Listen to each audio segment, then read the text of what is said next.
Hello दोस्तों, स्वागत है आपका एक नए वीडियो में। मैं एडवोकेट हिमांशु स्वागत करता हूं अपने YouTube channel legal aid with Himanshu में। दोस्तों, हम आज बात करने वाले हैं कि आप रिवॉल्वर या फिर आप पिस्टल यानी किसी भी गन का आप लाइसेंस कैसे ले सकते हैं। दोस्तों, जैसे कि बहुत मिथ्या है कि गन का लाइसेंस नहीं मिल सकता, उन्हीं को मिलेगा जिनके पास पावर पैसा है। दोस्तों, ऐसा कुछ भी नहीं है। आज मैं बताऊंगा कि आप इजीली 1 से 2 महीने के अंदर कैसे गन का लाइसेंस ले सकते हैं, और वो भी बिना किसी पैसा खर्च किए। मतलब आपको किसी को घूस के रूप में कुछ भी देना नहीं है। तो इस वीडियो में हम इन तमाम चीज़ों पे बात करेंगे। दोस्तों, ये सब चीज़ें मैं आपको इसलिए बता रहा हूँ क्योंकि मैंने 1 महीने पहले खुद गन के लाइसेंस के लिए अप्लाई किया था, और अभी मेरा 1 महीने के अंदर ही मेरा लाइसेंस बन गया है। तो मैं आपको अच्छे से बता पाऊंगा। तो इस वीडियो में हम तमाम इन चीज़ों का चर्चा करेंगे। तो आप अगर वीडियो में फर्स्ट टाइम आया तो चैनल को सब्सक्राइब कर लीजिएगा, वीडियो को लाइक करिएगा और ज़्यादा से ज़्यादा शेयर करिएगा।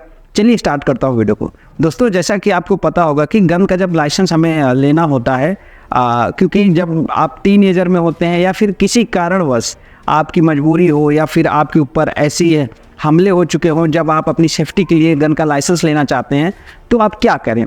तो दोस्तों, सबसे पहले अगर आपको गन का लाइसेंस लेना है तो आप डीएम ऑफिस यानी कलेक्ट्रेट ऑफिस से गन के लाइसेंस के लिए एक फॉर्म ले लीजिए। उस फॉर्म में 2 पार्ट में फॉर्म होता है। उस फॉर्म को आप विधिवत भर लीजिए। जो भी चीज़ें दिया है आप उसको पूरा भरिए, जैसे नाम, पता, एड्रेस, जो भी चीज़ फॉर्म में दिया रहता है। फॉर्म काफ़ी बड़ा होता है तो उस फॉर्म को आप भरिए।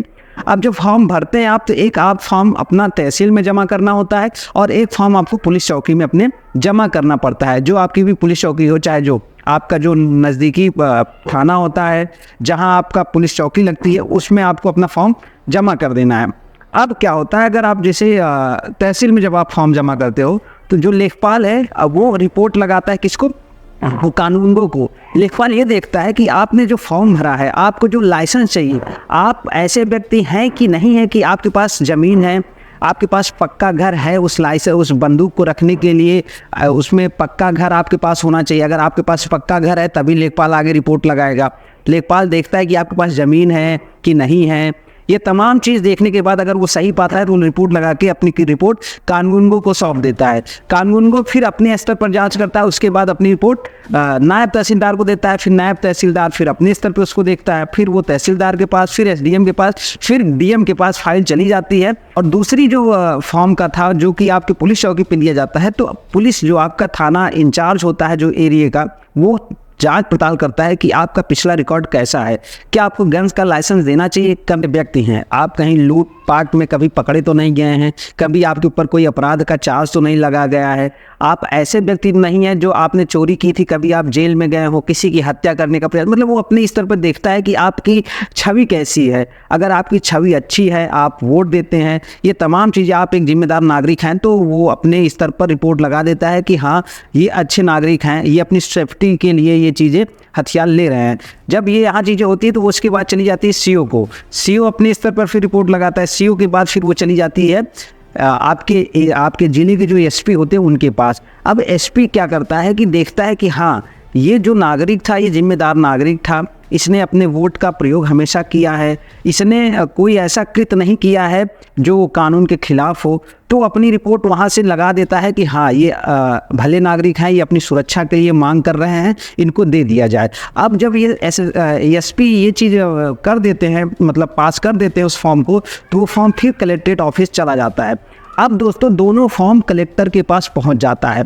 अब देखिए, केस यहाँ पे ये होता है कि कभी कभी क्या होता है, आप एकदम सही होते हैं तब भी कलेक्टर आपको परमिशन नहीं देता है, और आपका जो रिवॉल्वर या फिर आपके पिस्टल का लाइसेंस बनने में दिक्कत आती है। तो दोस्तों, इस केस पहले तो देखिए, अगर कलेक्टर के पास फॉर्म सही पहुँचता है तो 50% चांस है कि कलेक्टर आपको फॉर्म आगे बढ़ा देगा और आपको लाइसेंस तत्काल जारी कर देगा और आपको लाइसेंस मिल जाएगा। लेकिन अगर क्या होगा, अगर कलेक्टर रख ले उस फॉर्म को और आपका लाइसेंस जारी ना करे, अपनी अनुमति ना दे, तो दोस्तों एक उपाय और आपके पास है। आप अपने राज्य के, आप जिस स्टेट के हैं उस स्टेट के हाई कोर्ट में एक 482 का एक रिट दायर कर दें हाई कोर्ट में। इससे क्या होता है कि हाई कोर्ट में आप दलील पेश कर सकते हैं कि सर, हमें जान का खतरा है, हमारे ऊपर पहले लूटपाट हो चुका है, हम अपनी सेफ्टी के लिए एक असलहा चाहते हैं। इस संबंध में हम अपने जिला अधिकारी को अपना याचन दे चुके थे, लेकिन वो इस संबंध में कोई एक्शन नहीं ले रहे हैं। तो इसमें क्या होता है कि हाई कोर्ट के जज साहब एक ऑर्डर पास कर देते हैं जिला अधिकारी को कि इनको जल्द से जल्द इनका लाइसेंस प्रोवाइड किया जाए। और इस केस में क्या होता है, जिला अधिकारी मजबूर हो जाता है आपको गन लाइसेंस देने के लिए। तो दोस्तों अगर डीएम के पास से आपका नहीं बनना है तो आपको घूस देने की ज़रूरत नहीं है। मैं हमेशा कहता हूँ घूस देना और घूस लेना दोनों अपराध है। तो अगर आपके पास डीएम साहब आपका लाइसेंस जारी नहीं कर रहे हैं तो आप हाईकोर्ट जाइए, वहाँ 482 का एक रिट दायर करके वहाँ से ऑर्डर पास करा लीजिए, आपको तत्काल रूप में लाइसेंस मिल जाएगा। दोस्तों उसके बाद आप जब लाइसेंस बन जाता है तो उस लाइसेंस का प्रयोग करके किसी भी जो भी आपका शॉप होती है, खासकर रिवॉल्वर की या फिर पिस्टल की, वहाँ से आप जाके अपना एक गन इशू करा सकते हैं और आप उसको कहीं भी ले जा सकते हैं जहाँ उसको ले जाना अलाउ है। मतलब आप शान से उसको लेके घूम सकते हैं। दोस्तों अवैध रूप से हथियार लेके चलना कानूनन अपराध है और ऐसे हथियार को रखना भी अपराध है। तो दोस्तों अगर आपको हथियार लेके चलने का, असलाह लेके चलने का मन है तो आप लाइसेंस बनवा के उसको लेके चलिए, वो ज़्यादा अच्छा है, वो आपकी सेफ्टी के लिए भी अच्छा है।